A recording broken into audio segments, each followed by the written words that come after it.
శ్రీకాకుళం జిల్లా ఆముదాలవలస మండలం వంజంగిపేట గ్రామంలో మంచినీటి సరఫరా పథకాన్ని ఎమ్మెల్యే కూన రవికుమార్ ఘనంగా ప్రారంభించారు. గ్రామీణ ప్రాంతాల్లో ప్రతి కుటుంబానికి శుభ్రమైన త్రాగునీరు ఇవ్వడమే ప్రభుత్వ ప్రధాన లక్ష్యమని స్పష్టం చేశారు. ముఖ్యంగా వేసవి కాలంలో తలెత్తే నీటి కొరత సమస్యలు దృష్టిలో పెట్టుకుని ముందస్తు చర్యలు తీసుకుంటున్నామని తెలిపారు.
ఆ రోజు గతంలో కూడా నేను శాసనసభ్యుడిగా ఉన్నప్పుడే ఆ రోజు నేను అక్కడ బోర్ వేయించి అక్కడి నుంచి నీళ్ళన్నీ కూడా సప్లై చేశాను.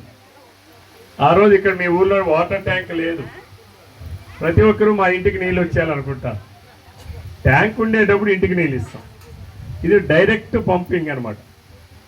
అలాగా దానికి కెపాసిటీ ఉంటుంది. ఆ పంపులో ఇన్ని నీళ్ళు వస్తాయి, ఇన్ని ట్యాపులకు మాత్రమే వస్తాయి, ఒక ట్యాప్ దగ్గర ఇన్ని కుటుంబాలు పట్టుకోవాలి అనేటువంటి లెక్క ఉంటుంది. మీరందరూ ఏం చేశారంటే లాస్ట్ గవర్నమెంట్లో కొంతమంది తెలియపడం వల్ల కావచ్చు, లేకపోతే ఏదో మా ప్రభుత్వాలు మేము వచ్చాం మేమేదో చేసాం అనేటటువంటి అహంకారం వల్ల కావచ్చు, తెలియకపోవడం వల్ల ట్యాపులను పెంచారు. నీళ్లు పెంచకుండా ట్యాపులు పెంచితే ఎవరికి నీళ్ళు రాకుండా పోతుంది. ట్యాపులను పెంచితే నీళ్ళు రావు. సోర్సును పెంచాలి. సోర్సును పెంచకుండా ట్యాపులు పెంచడం వల్ల నీళ్ళు రావు. దానివల్ల ఉన్నది పోగొట్టారు. ఆ రోజు కూడా ఇక్కడ నేను మీ నూతికి మోటార్ పెట్టానప్పుడు ఆ నూయి నుంచి కూడా మోటార్ నుంచి సప్లై చేయించాను. అప్పుడు కూడా 2 సోర్సులు ఇచ్చాను. మీ నూతి నుంచి ఒకటి ఇచ్చాను, అలాగే అక్కడ బోర్వెల్ నుంచి కూడా ఇచ్చాను. దానిని పాడు చేశారు.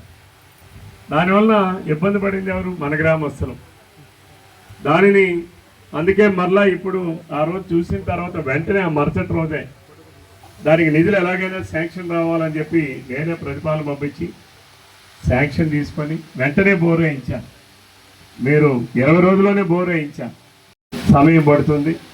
దానికి కూడా ఒక ఎస్టిమేట్ వేసి దానికి కూడా మంజూరు చేసి మళ్ళీ ఆ కరెంటు కనెక్షన్ కూడా ఇచ్చేంత వరకు వర్షం చేసాం. ఈరోజు మీకు 2 సోర్సులు ఇచ్చాం. ఒకటి అంత ముందున్నది, ఇంకోటి నాగవాళ్ళ నది దగ్గర ఉన్నది. ఈ 2 సోర్సుల ద్వారా మీకైతే పుష్కలంగా నీరు వస్తుంది. ఇక నీటి సమస్య ఉండదు. అంటిల్ అన్లెస్ మీరు పాడు చేయకపోతే. మీరు పాడు చేస్తే నేను కూడా ఏం చేయలేను. ఉన్న ట్యాపులనే వాడండి. ఇప్పుడు సోర్సు పెంచాం కదా అని నా ఇంటి దగ్గర పెట్టి